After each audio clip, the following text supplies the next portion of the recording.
Today's lecture is going to be about projects that we're doing in Urbanna. It's going to really focus on the town as a whole and about how some in-depth analysis in one area and some preliminary analyses in other areas are starting to, in my opinion, really highlight some of the contributions that archaeology can make to understanding a community.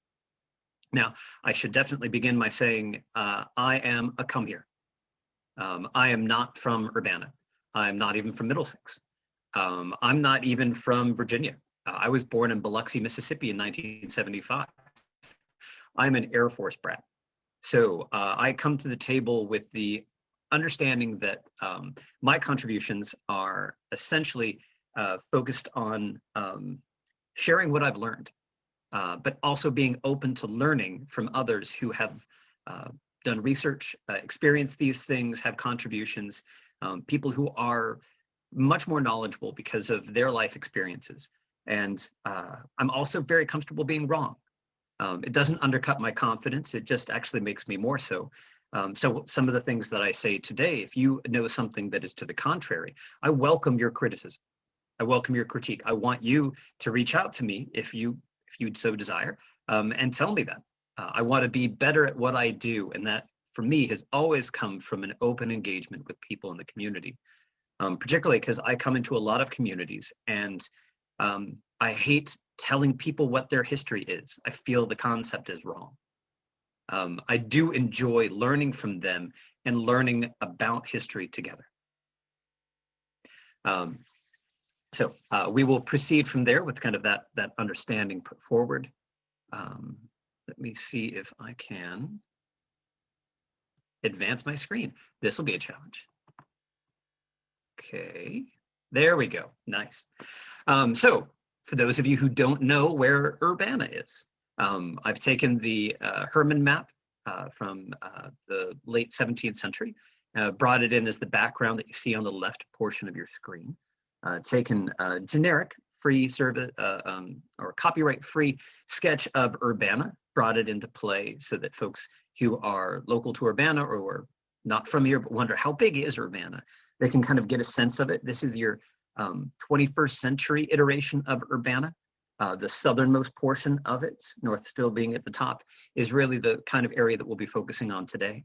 And as I like to do with every presentation about Middlesex, I like to highlight that we got Maryland South to go outside and to dig shovel test with us. So that person, the two people you see on your right, the person to the left is Thane Harpole, the other co-director of the Fairfield Foundation, my best friend and someone who I've worked with since we were undergrads at William & Mary. And to the right is Maryland South, discovering history and getting her hands dirty and doing things just like many other volunteers do with us during normal non-pandemic periods. We are hoping to have experiences just like this start up again as we're getting into the vaccinated period and we're able to kind of balance the COVID protocols and their emergence with keeping everybody safe and sound. Particularly my hardworking crew who does a ton of the work that you'll see today, more so than I ever have. And so kudos to them. I get to go ahead and take credit for it, but also I want to make sure they get some of the accolades for doing hard work, and sometimes not always the thanks openly that maybe they deserve the most. The other thing I'm going to talk about today is we're going to talk about how we're still in kind of the infancy as far as an outsider's perspective as to the archaeological contributions that could be made to Urbanna's history. So what you see in front of you on this slide, all of these, it's a very confusing slide, so my apologies. All of the black lines represent individual parcels. Those are different properties that people own in Urbanna. The blue lines mark all of the resources that were included within the architectural inventory when Urbanna was listed on the National Register of Historic Places. So the key I want to bring your attention to is the red. So the red are archaeological sites. This doesn't mean to communicate that these are the only archaeological sites. What it communicates is that these are the only ones that are inventoried, which is a very important term. The inventory means that someone has filled out a form at the state. They have found at least 3 artifacts on the property that are specific and help tie it to a period in time. So when you have those 3 artifacts, and they're each related to one of those lots, you can understand, okay, well, that's how you get a designation on an inventory. There are undoubtedly hundreds of archaeological sites just in Urbanna, but there's not been a lot of archaeological survey, not by professionals, and to some degree, not a ton done by avocationals either. And Virginia has an amazing history of avocational archaeology, one that we can be very proud of. So what we're going to try to do today is talk a little bit about the preliminary contributions of 2 recently inventoried archaeological sites. That's the Lister property and the Gressit property. And then really focus down on the work that we're doing at Sandwich, which we have recently completed the report for. So all archaeology should conclude with a report. That way you can go back, interrogate the data, ask questions of it, criticize it, see it within its historical light, maybe then go back later and then reanalyze the data, potentially even come up with different conclusions. It's the joy of archaeological reports, is that they are in some ways ever-changing. Now, just to kind of situate you within the historic landscape, on the left, you see one of the publications that includes basically an initial breakdown of the town as it's understood around 1704. So I want to just go ahead and highlight that because, you know, in some cases we're dealing with sites that are just on the periphery of that early development area. Other ones are really at the heart of it. And Virginia Street really was the heart of Urbanna in this very early period. As you're getting later in the 18th century, you can certainly see in the map on the right that we're wholly within a developing town. And so you've got particular lots with property owners and connection between them and some of the archaeological evidence that we're finding. We're actually in the process right now of doing a tremendous amount of research on the lots that Gary Lister and Matt Gobush are currently owners, which includes not just 3 and 6, which is labeled as the Lister site, but also areas where the current Urbanna Inn, I'm sorry, I keep forgetting the name of the inn, as it will be. But those lots also have their unique history to them. And so I want to make sure that you know that this is not the last lecture that you'll be hearing from us on the work that we're doing in Urbanna. Hopefully this will whet your appetite. We're looking forward to presenting on the work that Matt and Gary are sponsoring, and then hopefully also using those experiences, the evidence that we find. I think that they might be very helpful in helping our interpretations at Gressit and at Sandwich. Sandwich already had a tremendous amount of historical research done by Bob and Bob's son Latney for the National Register nomination of that particular site. So I'm going to be pulling some of that in here today. So very quickly, I've got a single slide on the Gressitt House and the work that we've done to date. So what you'll see on the left-hand side map, you'll see the state's architectural site number, which is that 7-digit 316-0007. That's the Gressitt House. You can see that we've dug just a handful of shovel tests. Shovel tests are about 1 foot in diameter. They go down until you get to the sterile clay that's underneath pretty much everything in the Chesapeake. So we've done only a handful of those, but we've also gone back as part of educational opportunities related to the Urbanna Oyster Festival and done a couple of additional 5-foot squares. We're kind of holding those back. We found some pretty remarkable stuff, but I want to go ahead and finish some of the processing of the archaeological material that's come out of it. And it's been absolutely amazing because we believe we're in the middle of a building that you can see kind of outlined in the blue dots, although it's a little misleading. That we think the building's actually in a slightly different shape, but it has a brick foundation and it helps us kind of situate ourselves within that. You can see where those photographs in the center show what the initial discovery is, and then that's answering the time-old question, how do you know where to dig? We start off with these systematic gridded testing every 50 feet, every 25 feet. And from there, we're able to kind of pin down where to put the larger units so that we're answering some questions that we're really hoping to answer. The other wonderful thing for me is to show a little bit of the map image you see on the far right. This is actually the Sanborn map for Urbanna, which was drawn in 1921. It's my understanding so far that it's pretty darn accurate. I think they may have gotten a couple of the street names wrong, but I'm still learning about the evolution of Urbanna's street names over time. In this case, though, it does have a pretty accurate drawing of the Gressitt House. And for me, even more important, it starts to give you an understanding of what's in the surrounding landscape. The most frustrating thing, and this happens to archaeologists all of the time, the thing that you're looking for, like the first time we looked at this map, we were looking for Sandwich. And we were pretty certain that Sandwich wasn't even illustrated because the lot wasn't there. The lot, Sandwich is on the north side of Virginia Street. And we didn't pick up the fact that there was a tiny little illustration that is actually the house. We were hoping it would actually have more. But I've got to go back and look at the research that was done on Sandwich to see if there were any of the accompanying outbuildings that we see there today in 1921. I'm presuming there may not have been, which means that this may have been one of those parts of the Urbanna townscape that didn't receive as much attention because it had one older building and not much else. Now, the other site I wanted to go ahead and give a brief introduction to. Everybody knows where this is because as you cross over the bridge into town, you see the beautiful house on the left. And at this point, we were brought into the town to take a look at a discovery that was found during the installation of a pool. I'm not really going to get into the details. There's certainly not going to be any photographs of the human remains that were found at that time.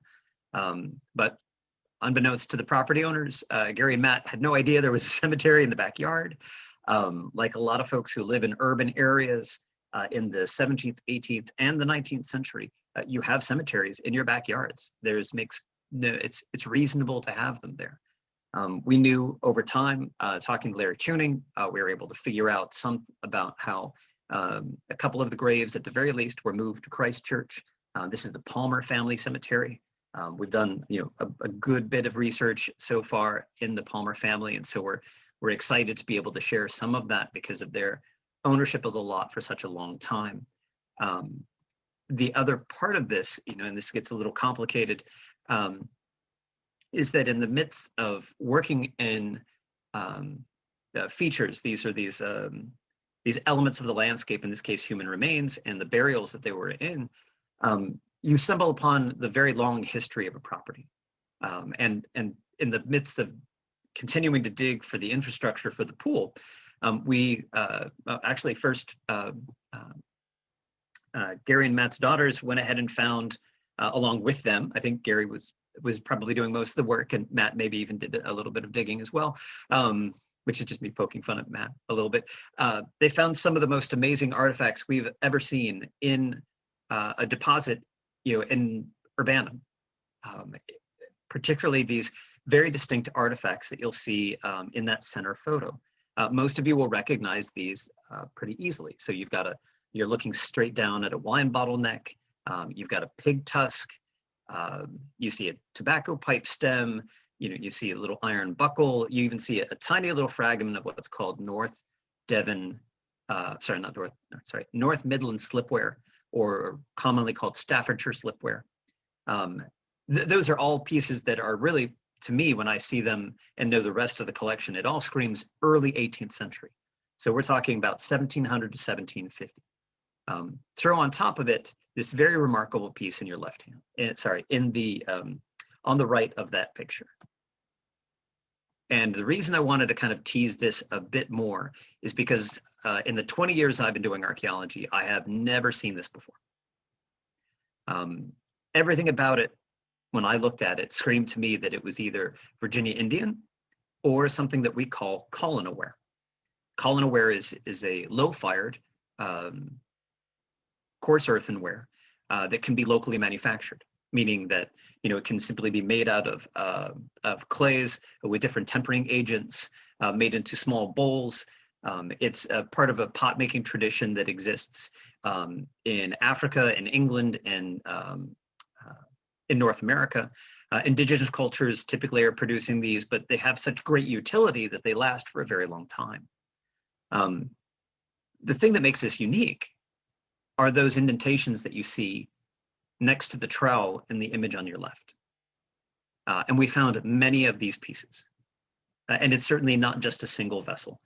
These are many different vessels. The rims, you can see in the bottom center photo, the rims have little score marks across them. And we have different rims with different types of score marks, even though they have the same kind of almost pyramid-like indentation.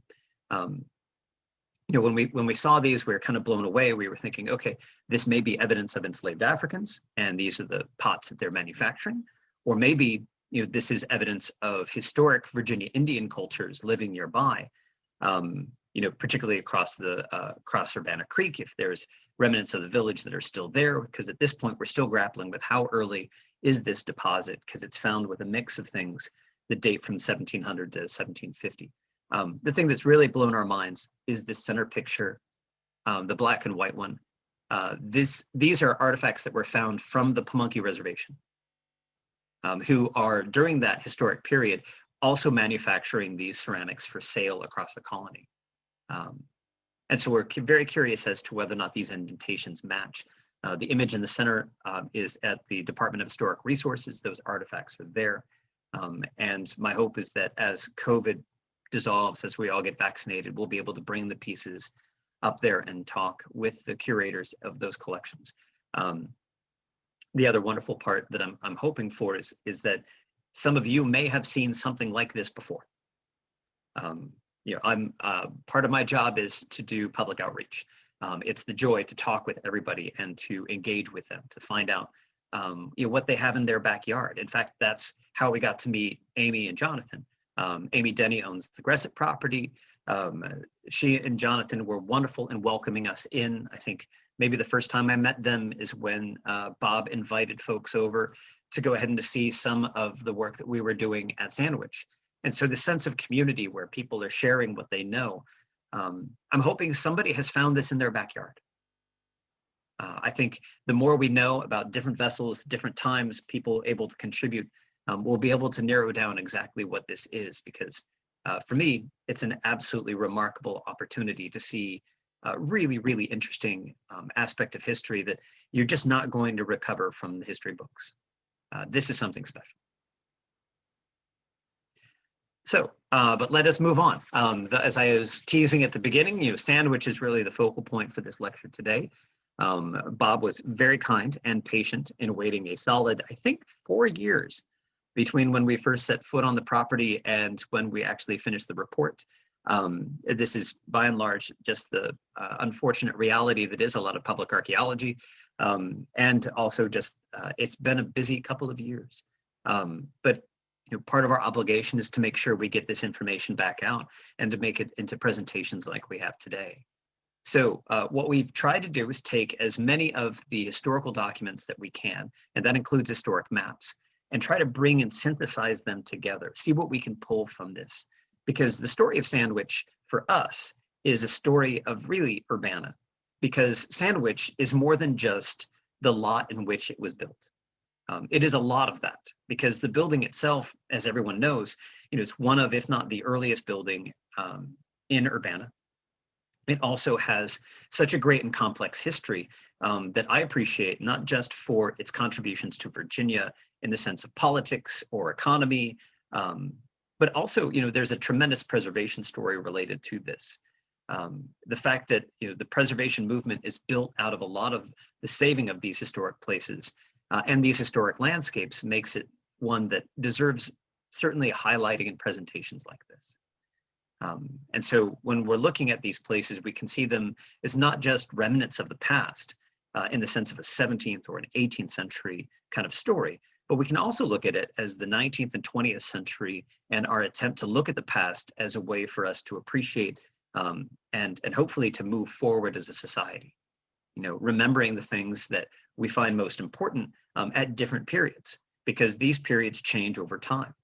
In the 1920s, we thought of certain things as being particularly important, and that changes in the 1950s, in the 1980s, in the 1990s, 2000s.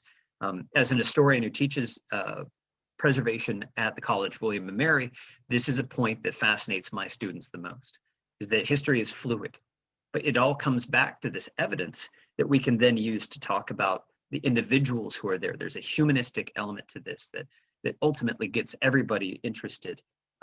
It can start with a dusty old document or an artifact in the field, but the key is bringing it back to people. So the image that you see on the left is one of the more frustrating images I've ever had to play with.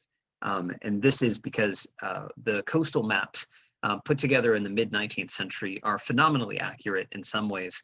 And in other ways, you're stuck having the fold in the map, ruining the very part that you want to see. So if you'll see a long vertical line, I don't know if my cursor can show right now, but I'm going to try to go ahead and highlight that. There's a long line in the center, which would go directly over where sandwich would be. And I believe that is the fold in the map. So we're kind of stuck. You know, we really wanted to know what was underneath that dark stuff, and we can't see it.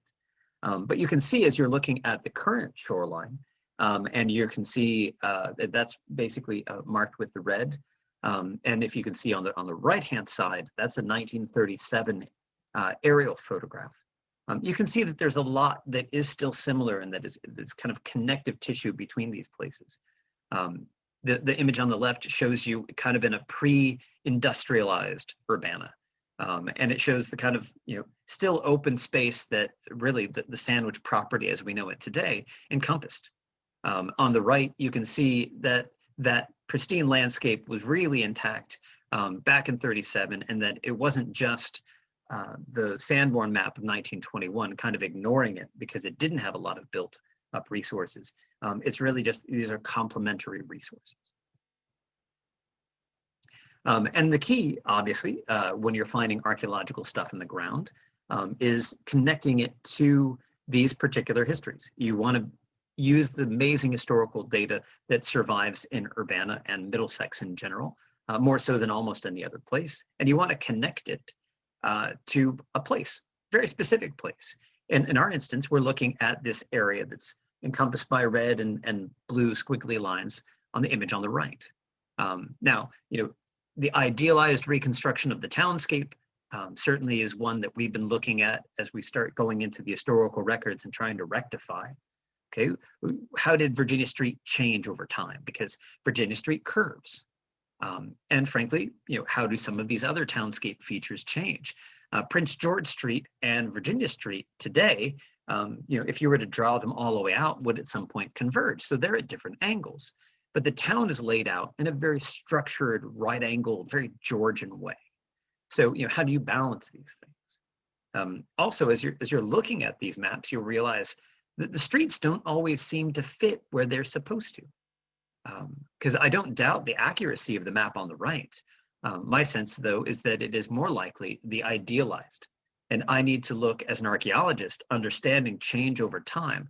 I need to know how we marry the idealized and the world we live in today. Sometimes that's explained because you'll go through the documents and realize that somebody bought up the acreage where a road used to be and made it disappear. In other cases, you'll realize that the roads were never there in the first place. There are a lot of different options there, and part of the intellectual curiosity is seeing how these towns developed were from the intended towards what was really a functioning and prosperous landscape at different times across the last 300 years. So again, I wanted to highlight a couple of things. On the left here, you can see the more of the pieced together Sanborn map from 1921. I'm fairly certain that the Historical Society and other local historians in town know of this map already. We do have it digitized, meaning we've got it in PDF form and in some cases pieced together. So if anybody's interested in those, just because they're interested in their own lots that they own there or different parts of the history, please let me know. We're happy to go ahead and share that. Again, I will highlight how frustrating it was to barely get anything of the sandwich lot. At least I wanted a shoreline, something that would have been more definitive. But at this point, I'm pretty happy with the fact that we at least got the sandwich house in there. A little bit more informative, I think, is starting to see in 1937 the overall layout of the property. You can see the gardens as they're forming. You can see the house in the bottom left. But you can also see that the rest of that landscape is a fairly open one. And as an archaeologist, it's more than just acknowledging that nothing was there. It's understanding the space for how it was intended at that time, because we are truly trying to tell all of these stories. And it's not a blank space that doesn't have to be referenced. It's a blank space because someone intended it to be so. I look at that and compare it against the archaeology I'm about to go into more detail.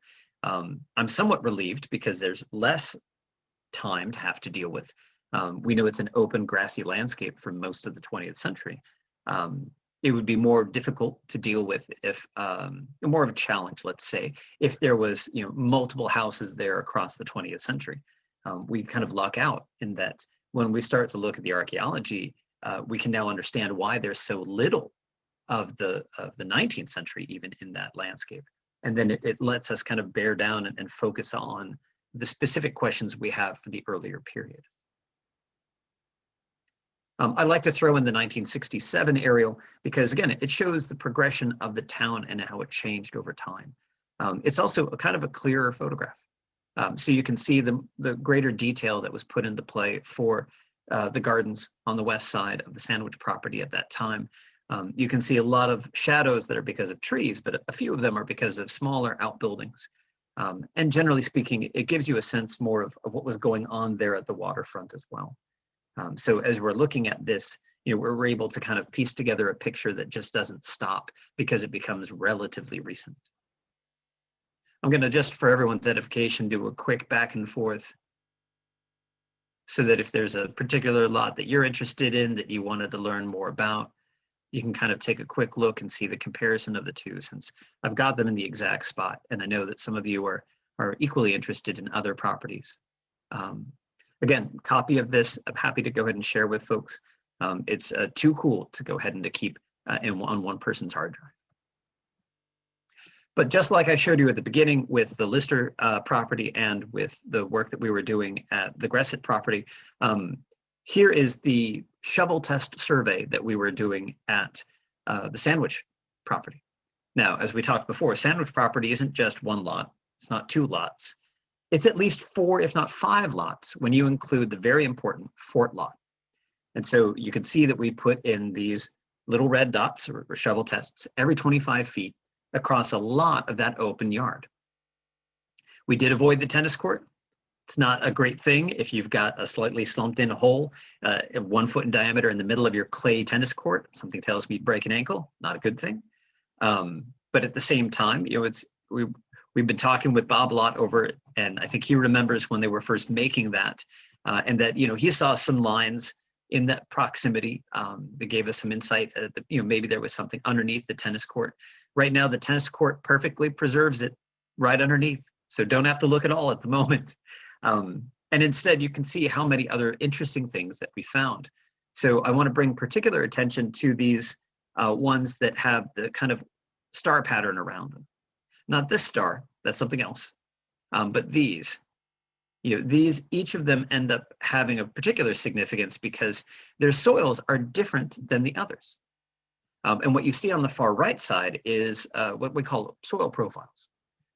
We want to show which soils are encountered as you go down into the ground, and each one of them represents a different event in time. Could be a long event, could be somebody generally throwing trash away over 50, 75 years. It could be an immediate event. It could be a thick layer of charcoal and coal or burned wood from when a house was burned down, something that would be a very specific moment in time. And that's how archaeologists start looking at the complexity of a site. Most of the time we get 2 or 3 layers, and it's usually a top layer of plowed soil on top of subsoil, which is sterile. No cultural material means you don't have to go it any deeper. You've gotten everything out of it. But when you start to see the kind of complexity that you see here, that to us really started speaking to how many activities and different things were going on these sites. And it made us very intrigued to find out what else was here. And so in the upper left-hand image, you can see us doing what's called a shovel test survey.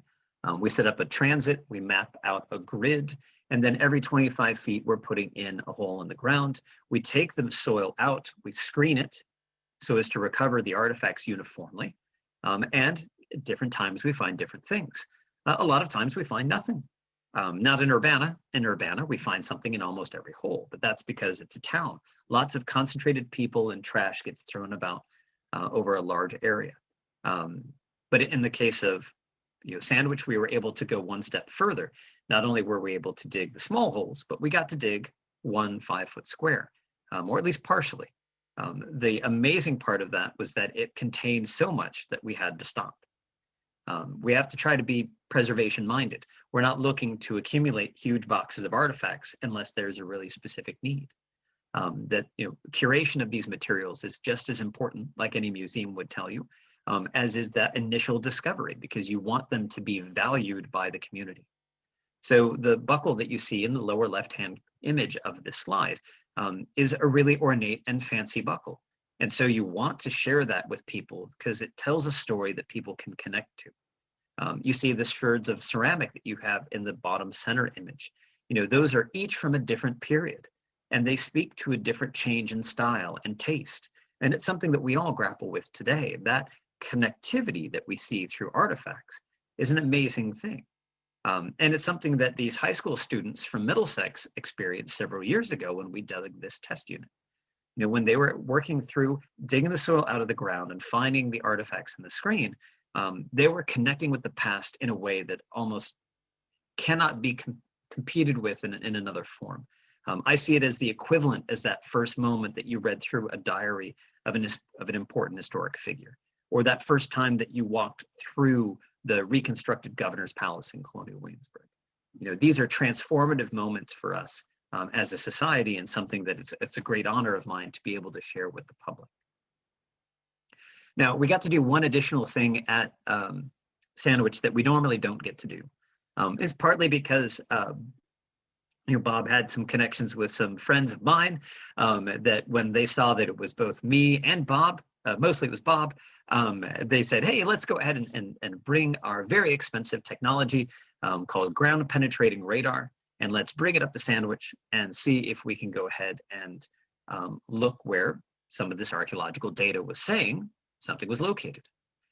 For those of you who don't know, ground penetrating radar sends a radar wave into the ground. And what it does is it's able to register dramatic changes in the soils. So as the radar goes down and comes back up, it gives you a reading that can then kind of reflect in the form of an arc when you've got something that's fairly consistent, and then you have an anomaly. So the consistency would be most of the general soils that you would experience almost any other time you're just looking at the general stratigraphy, the layer upon layer of soil across an acreage. But when that radar goes down, and let's say it hits an air pocket is the dream. It's the greatest contrast between in different types of soil is when you have the absence of soil. Second only to air pockets would be something like brick, metal, anything that would be hard and significantly different than soil, even if it's made out of the same respective elements. And then even from there, you can get some things that are just different compactness of soil. So ground penetrating radar is often referenced in relation to finding cemeteries, where you've got not just potentially a void at the bottom where a body still might have air pockets, but you could also have contrasting soils, because when you take the soil out of a hole and you mix it up before you typically put it back in, and that contrast can be wonderful, and this machine can find that contrast. What you see in front of you in this slide are several anomalies. The very big and obvious one is the one at the center. That is about as clear as day. That is a cellar. And it's a cellar that we had already hit, and you can see the small little square we dug next to it. We know that it is an 18th century building. It could potentially be earlier, but it is most likely an 18th century building. It fits with the peak of the town during the colonial period. It is on grid with sandwich, which obviously is a mid-18th century building at the very latest. And so you know that you've got some connectivity. They were likely existing at the same time.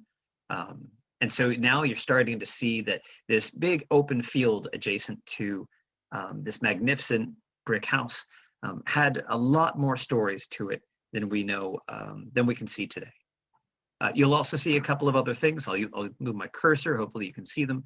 Directly south of the cellar is a very round hole in the ground. It's hard to tell because the scale is a little larger than one might expect. The distance between these red dots is 25 feet. And so this round hole is essentially at minimum 5 feet in diameter. We are fairly certain that that is a well. It could be something else, but at this point, I think well is what we're working with. Up to the north of the house, you'll see a dark concentration again. This is much more substantial. This is 10 to 15 feet in diameter. And while it's very interesting, it's far larger than what you would expect for a well. So it begs the question, what would make a kind of signature like this? And this is unfortunately one of the frustrating parts of ground penetrating radar, is it can start giving you an indication, but ultimately you need archaeology if you're going to try to find a solution, or at least a more definitive answer. So what else could the archaeology tell us? And I'm going to do a little bit of rapid fire here because I know I'm running a little bit long on time. What we've done with all of the artifacts that came out of all of these holes is we put together maps that were using algorithms to project what would be found in between, and then representing them in ways that visually you can start to understand might reflect how the landscape was used. So one of the keys for us is in the upper left-hand corner.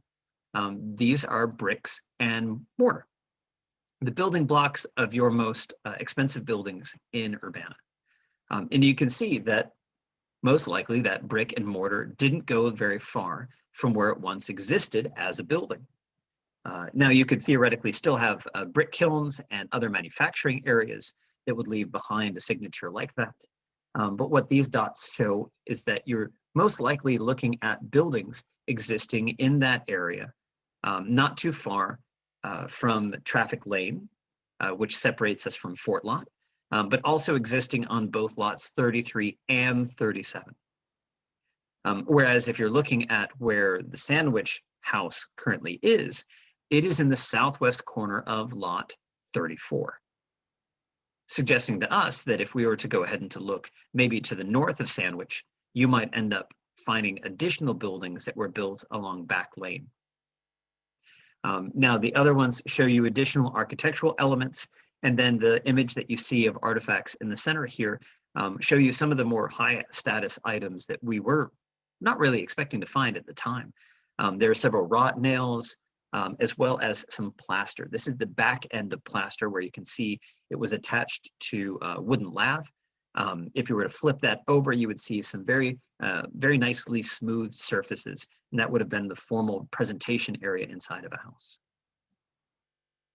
Now, this is a way for us to talk about change over time. We briefly touched earlier before about how different ceramics mark different trends in fashion, and that as you can find ones from particular periods, it helps you see how fashion trends mark how a lot was used over time. In your upper left-hand corner of this image, you'll see something called Delft and white salt glaze stoneware. These are let's say early, mid, and maybe a little late 18th century ceramics. So when you're finding them in concentration, they don't last a long time. They get broken fairly easily. And so we can usually match them to things that were going on at that moment. You can see quite a bit of the Delftware and the white salt glaze stoneware on the north half of lot 37. And then you can see some just outside of the building that we found related to lot 33. So where you see that little center point where it's like, oh, I think there was a feature, there's that cellar there. To the west of it and to the south of it are more artifacts, because in this case, that's for people who are throwing things out of the house, not just into the cellar. And as you work around the map, the upper right-hand corner map shows creamware.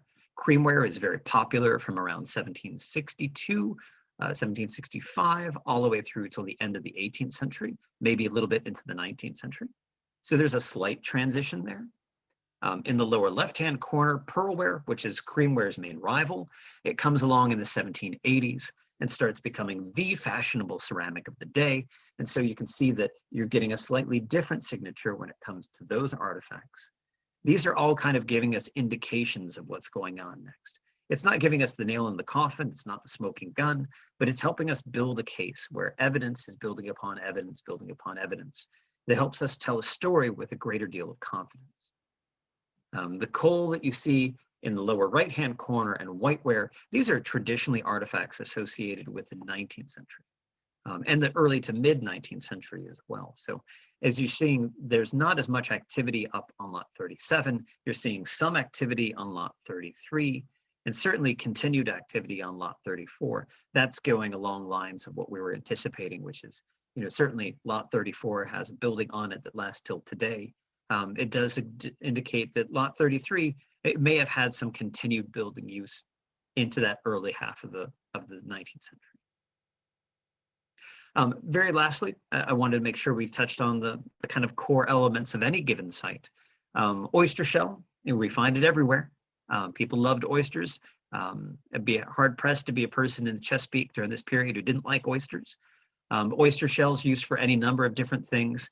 It's not just leftovers from a meal. It could also be, mixed and crushed and combined with mortar, basically the tempering agent for that. It could also be used for pathways. It could be used in gardens. You also have wine bottle glass. Wine bottle glass is the kind of uniform drinking vessel. And it's as ubiquitous on the sites of poorer folk as it is on the sites of wealthier folk. So it's kind of a uniform artifact we're seeing across sites, and really does match up more with this kind of very intensive use of lots 33 and 37. Because we like to pay attention to all periods, you'll see in the lower center section, those are artifacts related to Virginia Indian ceramic. These were found, as you can see in the lower left-hand corner, in a combination of different areas. It's not an extensive occupation, but I think everybody who visits Sandwich and sees this lot, sees how it looks out over the Urbanna Creek and out into the Rappahannock, understand that, you'd be hard pressed not to have at least some Virginia Indian work there at some point in history. And this helps tell that story. So you guys are almost to the very end of the conversation. What I wanted to do is to throw out a quick proposal. This is where we have some basic understanding of what we're looking at for this part of Urbanna. And this is my taking some inspiration from the map and from the overlay one of my staff members, Steve Fonzo, put together, who's very gifted at using maps and overlaying them as best you can. I've kind of departed a little bit, as you'll see that I've kind of tweaked the orientation of certain things and brought it into play where I was hoping that it might give the most kind of informative approach. We know that in towns, buildings are often going to be fronting the edges of lots, where it reserves the remainder of the lot for the activities that took place. A lot of the lives of individuals who are working in the stores or serving the people who are owners of those lots. Urban locales are more than just houses. They're often businesses, and it's something that we're very intrigued and want to learn more about. And so I drew this out to kind of give you my impression of what I think might be going on here.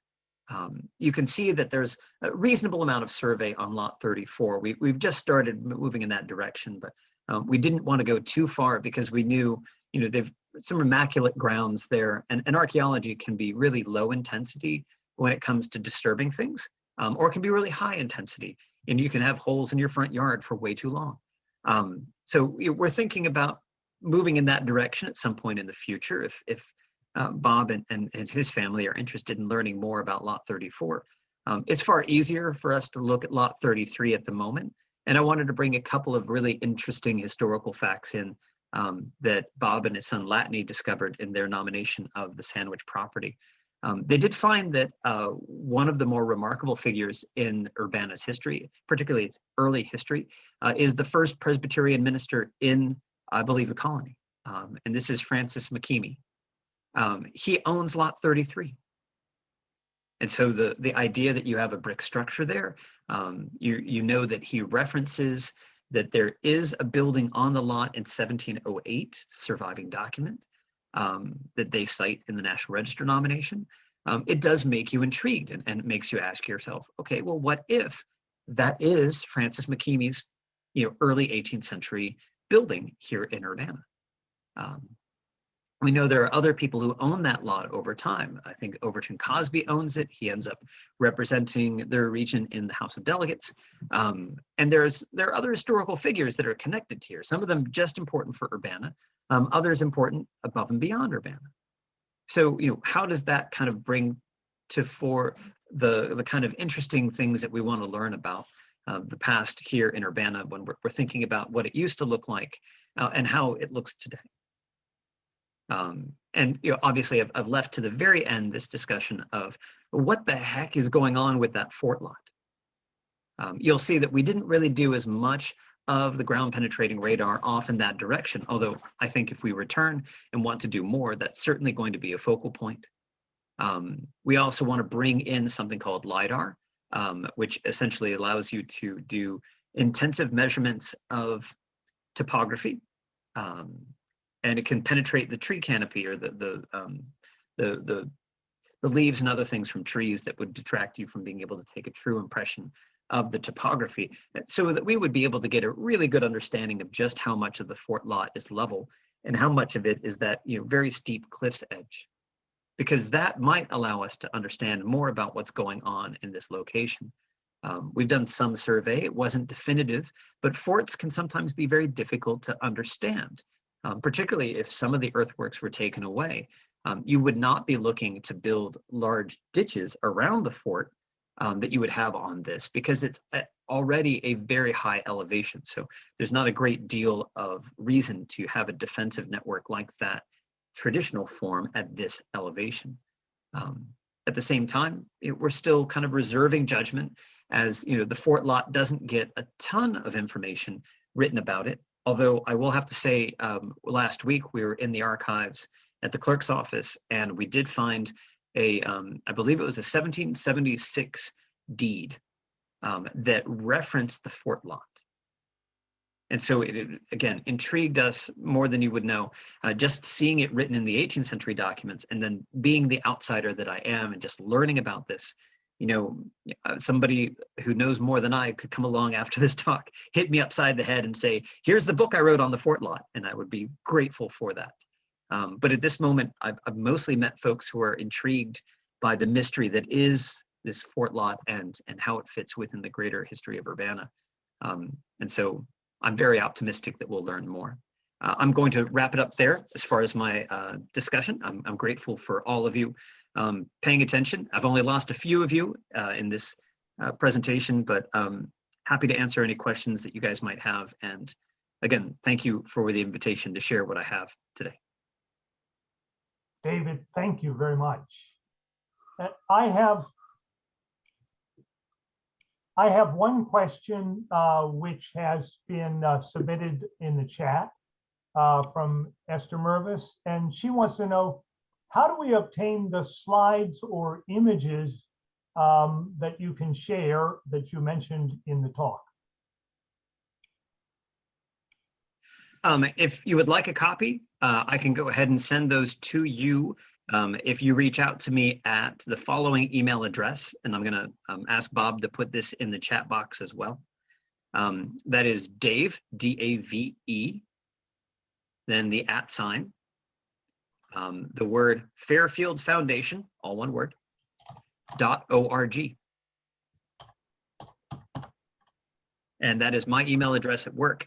I'm happy to go ahead and to attach that and send it your way. I can send it to you hopefully as a PDF, and hopefully that'll be easy for you guys to digest. And if you need originals, more things like that, let me know.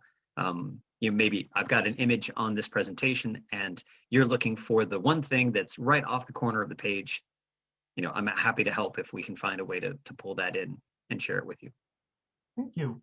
A second question, which Besida White asked, was about the difference. You have mentioned pottery, which may be from Africa or may be by Native Americans. And I'm wondering if you can tell me what helps you distinguish, or what further evidence might you need to distinguish those two things? This is a very difficult thing for, I would say for most archaeologists that I know, it's very difficult for them to tease out the specifics of who manufactured something when you're coming and talking specifically about this kind of ceramic or its kind of sister material culture, which is red clay tobacco pipes. Because in both instances, you've got a form of material culture, pipe or pottery in the sense of, you know, bowls and dishes and plates, that a number of different cultures across the globe have developed over time. And so everyone understands that there is multiple civilizations with these technologies that are existing. And so the question becomes, how do you assign them to a specific group, or do you? So the clear example for a lot of folks would be that before European contact, Virginia Indians had ceramic that they would produce that had a plain exterior, often burnished, but not always. And that's been confirmed, you know, on sites with radiocarbon dating to exist, you know, before European contact. So there, it kind of detaches it from that possibility of kind of the cultural mixing. At the same time, we know that there are very distinct forms of ceramics, like something like you've seen today, that occur in the 18th and early 19th century that seem to coincide a lot with the emergence and rapid growth in the enslaved African population across the Chesapeake. So what happens if in some cases they look almost identical? Because you also have a smaller, but still vibrant Virginia Indian population in the Chesapeake, who we know continued to manufacture low-fired earthenwares that were a part of their tradition.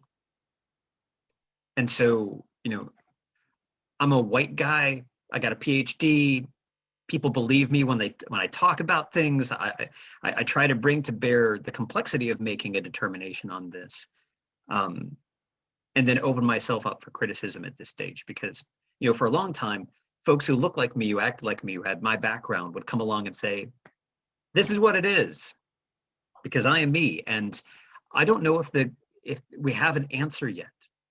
I mean, it's why I'm kind of tentative about this. I'm going to tell you right now, I've never seen stuff like this before. I reached out to Dr. Ashley Atkins Spivey. She is Pamunkey. She is also a PhD in archaeology from the College of William and Mary. She excavated at the site that produced the material that you saw in that slide, the black and white photo. When she sees that, she sees a direct connection with Pamunkey. I show that to archaeologists at Monticello. Monticello has an extensive database that looks intently at low-fired earthenwares from many different cultures across the Western Hemisphere. It can be inclusive of the Caribbean, as well as like the northeast coast of South America, but definitely also historic sites across the United States as we know it today. And they would immediately look at me and say, yes, that looks like colonna ware. That looks like it was made by the same folks we know in documented instances were enslaved Africans manufacturing their own ceramics. So I would say right now, the thing I know most is that it's from a particular period. You know, it's an early to mid 18th century low-fired earthenware with a very unique decoration on top. I'm really intrigued to see where else we can start finding it, because, you know, I've been doing archaeology for 20 years. I'm in touch with a lot of folks. We have a small network of archaeologists, even though there's more of us here than almost anywhere else on the planet. None of us have ever seen anything like this before. So for me, this is revolutionary in the sense that we could be adding to a discussion academically, but then potentially even more meaningful would be its inclusion within connecting cultures together during this period. So I'm excited to see what comes of it next. We have a brilliant young, soon-to-be hopefully graduate student, Katie Brockman, who I'm hoping will take this on as potentially a project, and engage with descendant communities of all types, to hopefully find ways to connect and have this be as meaningful as we think it will be. Thank you. Another question is, are there opportunities to volunteer with this project? If someone wants to volunteer with the work of the Fairfield Foundation, how do they go about doing that? All right, so the Fairfield Foundation in general plans to reopen its hands-on in-person activities in the next 2 months. Right now, we're establishing safe protocols for working with people. We want to make sure that our crew, who are all public archaeologists, they're all trained to interact with people of all experience levels. We want to make sure that they feel safe. And like in a normal year, we have 6,000 volunteer hours donated to us. So it's our bread and butter. It's what we love. We're hoping to have those experiences as early as April, probably more so in May. But you'll definitely see us advertising over social media and a lot of invitations for people to come and join us. And like I said, it can be of any experience level. It can be of any age group. We ask that you communicate with us and we try to bring you in. You can also occasionally see us at festivals. So one of the joys was being able to go ahead and do a public dig, behind the Gressitt House with the Urbanna Oyster Festival. So we're looking forward to doing that in the future as well, in whichever sites will have us. Obviously, we've got really wonderful connections with 3 property owners here in Urbanna, and we're hoping to go ahead and to do more outside of just oyster festivals and the like. Gary and Matt have been wonderful, but at this point we're trying to satisfy and finish a report for them and do research. So and they've had their yard torn up quite a bit, so we might give them a break for a little while, but also I know that we're kind of anxious to go ahead and talk more with Bob and his son Latney about maybe doing some more work at Sandwich. So the short answer to a long answer is stay tuned, connect with us on social media, And or reach out to me over email. And what I can do is make sure you get on our list, and we can make sure if we're doing something in Matthews or if we're doing something in Gloucester, you can tag along. And the address david@fairfieldfoundation.org is a way to email you. Yes. Okay. Yes, please. One other kind of summary question, and that is, if you look at the John Smith map or the Herman map from the 18th century, you will find that there are lots of Native American settlements identified on the north bank of the Rappahannock, and almost none on the south bank of the Rappahannock. So my question is, you're finding Indian or presumably possibly Indian sites around Urbanna. You mentioned a settlement across the creek. Was that just wishful thinking of the settlers who were hoping there was free land that they could go to, and therefore were only identifying the farthest away Native American properties?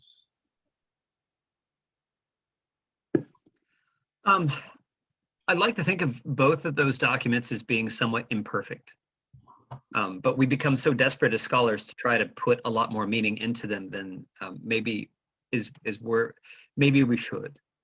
So, if we can put ourselves in the position of the cartographer, which is the most difficult thing, we have to cut them some slack, because in some ways, these maps were never intended to be used for the purposes we do today. If we're lucky, they're intended to be able to navigate through the creeks and to find generally where people are settled. And that would go towards the question that Bob is asking. I think we can't ignore the fact that it appears, there's a great distinction between how these villages and or settlements are represented, the towns more so than villages. But I think in the end, this is where the question starts. And we ask, well, how could we answer that question with more evidence? Is it maybe we should be looking at more of the archaeology. What if the archaeology suggests that they aren't there at all? Then the map has a certain heightened value that we then debate. We say, okay, well, now that we know this, we've got 2 lines of evidence that confirm it. How does it take us from there? I think as a preliminary analysis, we've seen this in a similar fashion on the south bank of the York River compared to the north bank of the York River. So I think there are some trends that you see in the maps, particularly in the early 1600s, that do beg the question, how were these operational within an indigenous culture's divisions of the landscape versus, how is a European mindset of cartographers viewing them differently? Okay, thank you. And finally, we have a comment from Patricia Satterfield, which I think represents all of us. This has been an intriguing and informative presentation. Thank you very much. And on behalf of the Middlesex Museum and Historical Society, I'd like to thank you very much.